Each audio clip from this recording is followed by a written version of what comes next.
జోగులాంబ గద్వాల్ జిల్లా థరూరు మండలం కొత్తపాలెం శివార్లో లేగదూడపై శనివారం రాత్రి చిరుత దాడి చేస్తుంది.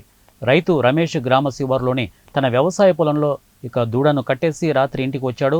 ఉదయం వెళ్లి చూడగా దూడ కనిపించలేదు. పరిసరాల్లో వెతగ్గా ఓ గుట్ట వద్ద మృత్యువాత పడిన దూడను గుర్తించాడు.